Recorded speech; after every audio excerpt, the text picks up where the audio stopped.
Hi, my name is Ilene Rein. I'm an executive recruiter and a job search strategist with Pounding Pavement 101.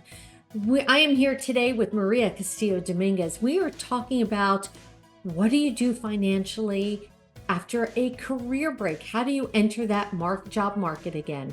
Maria, please introduce yourself. Welcome. Thank you, and hello everyone. My name is Maria Castillo Dominguez. I am a certified financial planner and the founder of Valoria Wealth Management. At Valoria Wealth Management, we are a financial planning firm that focuses mostly on professional women and their families. So today I'm very excited about this conversation because this topic affects a lot of the women I work with. And we were just talking about this before we started coming on and the things that we've experienced. So let's get into this. Well, before we get into this, I want to remind everyone to subscribe or follow to get alerts every time that I post new content to help you in your careers and in your job search.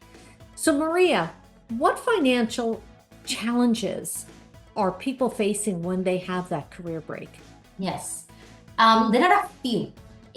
Starting with, now you're starting to look for a job, and it's likely that you're gonna have a lower starting salary because you lost a few years of work. It may have been a sabbatical. It may have been that you were a stay-at-home mom for a period of time. Whatever that was, you lost a few years where you were not, according to the companies, building your skills. So it's likely that you're gonna have to start at a lower salary. Now I'm going to pause that a second because yes, you've lost your seniority. However, a lot of women who are re-entering the workforce, so they've taken time out with, to take care of the kids, take care of elderly parents or family members. There is a way to pivot that career, okay, to get back in. And that's something that I help with, and I show them how to do it and how to negotiate those salaries. So yes, there is sometimes that step back financially. How do you deal with that? Because, we try to get the salary up where it was, and certainly there's been an inflation of salaries lately. So even though, let's say you're earning $50,000 years ago, that same job might be more money now, but with inflation, it kind of equals out. So what do we do then? Prepare to negotiate. There are certain things that you have done during this time that maybe whatever that was that you were doing, maybe you were volunteering or certain organizations or whatever that is. But that experience counts. Exactly. That, even though it wasn't a paid job, okay, that experience, it counts. You weren't sitting at home eating bonbons. I mean, just running a family alone, okay? And running the kids to carpooling and coordinating schedules. Let me tell you, it's no different. Those are skill sets. Maybe you were working at the PTO. Maybe you were working raising funds for the education foundation. That is experience that counts, even though it wasn't paid. Exactly. Even volunteering at schools, right? Maybe with your kids' school or some things like that. Those are skills that you build that you never maybe did before, and you can utilize that. Hey, I have experience doing this or doing that. So prepare to negotiate. And at the beginning, it maybe feel a little bit more insecure, and it happens often because maybe you were not in a workplace for a couple of years. So you may feel a little bit more insecure, but don't underestimate the skills that you have. So they may come out with starting a lower salary, but be ready to negotiate and be confident of the skills that you have built when you were working at a paid job and when you were volunteering too. That's right. You have skills. They have a job. They have a bucket of money to give someone to do that job. Just because you've been out a couple of years, that doesn't take away from the skills and the work ethic that you have. As and from personal experience, I certainly understand that. You may have lost some seniority, but it's time to get back into the fold again. Other things to look at too is credit and loan approval challenges. Let's say that you took a break, maybe you are single, let's say, and you decided to take a sabbatical. Well, if in that time you did not have an income, getting approved for credit or loans can become a challenge. So you have to have a history of income before you can apply to those things. So be aware of those things. Other things too is certain expenses that you may have now too. For example, childcare. Or maybe it's also a more auto expenses, let's say gas, also clothing. If you go to the office now, you need clothing. So there are going to be extra expenses that you have to add to what you used not to have anymore. And then maybe the cost of investing in new skills that you can negotiate this with the company. But some things that you can add to is, hey, I want to build up my skills now in this, especially if you're doing a career change. You may want to add a little bit of buffer to build your skills. Yeah, because technology is changing oh so quickly, and you do need to stay up. Just because you've been out for a couple of years, number one, that doesn't mean that you can't learn the skills, and that doesn't mean that you're excused from the skills. So you've got to stay up with what's happening in the industry at all times. Yeah. And certainly, you know, when I have career conversations with people who are re-entering the workforce, I kind of direct them as to what they need to learn, how they can improve those skills, so this way we can market them better to those recruiters. It makes all the difference in the world, because again, they're looking and comparing you against every other candidate.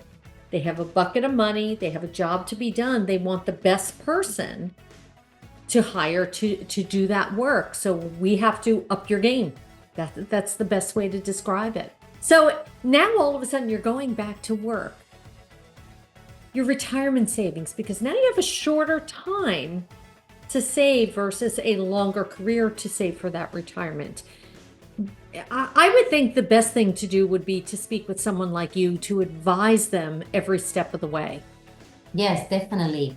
So this is one of the challenges that affects to many people, but majority to women, because women tend to have more career breaks to care for family, etc. So what is going to happen now? Like, you took a career break, let's say to take care of kids or take a sabbatical, whatever the reason that was. During that time, you were not contributing to things like Social Security, you were not paying into Social Security, and also you were not contributing to retirement accounts like 401k or Roth 401k. So now it's time to start contributing again and start building that up, especially knowing that financial planning for women is a lot different. We live longer, we get paid less, so it's different. So what do we do here? Usually when I have a client that is taking a career break and is coming back to work, I say, hey, let's look at your cash flow now, because your cash flow is about to change again. And it's for the best. Right now you're making more money, but you have to get comfortable with your cash flow again. You're gonna have extra expenses like the one that we talked about, and you gotta get comfortable. So I don't mind give you 2-3 months, see how your cash flow feels, and then we can determine how much you want to start contributing to both retirement accounts and non-retirement accounts. What does your cash flow look like? What is your capacity to save? And still maintain your lifestyle and live the way that you want to live. And so should someone, as they're entering the job market again, should they be reaching out to you in advance or once they get the job? Anytime is good. It's never a bad time to start planning. Always to have the knowledge and have an expert advisor walking you through this. Exactly. That's got to help at any given moment. Exactly. Yes. So I would say, hey, it's okay if you take 2-3 months to review a little bit your cash flow, see how it feels, and then you can determine what this is looking like and how much I can save to which account, depending on your income, your tax situation. Maybe you have another spouse working too, traditional versus Roth, or a little bit of everything, or one versus the other. It's gonna depend for every person, right? So it's time to make those decisions and determine what is best for you. Another thing is automate your savings. So as you know, 401k goes directly from your paycheck. Do the same. Even if you can put $100-200 in your savings account, automate it directly from your paycheck to your savings account. You don't even see it. What does it say? Out of sight, out of mind. And they always say pay yourself first. So that's a perfect way to do that. Exactly. And then just invest wisely. If you are In a 401k, make sure that you're going to have good options. Most of them have good investment options, limited, but good. If you're not, you're going to have tons of options. Be wise about investing. Do not sit in big amounts of cash for a long time. It's not keeping up with inflation. It's not working for you. And when you're looking at your investments, make sure that you have an investment approach that aligns with you and what you need and what time you have and how much risk you can take and how do you feel about risk. It's very different for every person. Wonderful information. And as you are choosing that job, you have to look at the total compensation package. It's not only the salary, there's so many other things that are involved. And I think people sometimes lose the sight of that because they're only looking at that base salary versus, a bonus that could double your salary or all of the other things. And that's when it's really helpful to reach out to a financial planner because I understand that. And I certainly help my clients walk through that process. And you understand it from that financial standpoint. Yes. So this series is fantastic. Maria, you're giving me information. I hope everyone else is enjoying this information. I would like to remind everyone to subscribe to get alerts every time that Maria and I post more information to help you financially in your career and in your job search. Maria, we're going to keep going. We're going to have a couple in this series, so everyone watch out for those alerts. Thank you so much for doing this. My name is Ilene Rein. I'm an executive recruiter and a job search strategist with Pounding Pavement 101. Thanks, Maria. Thank you.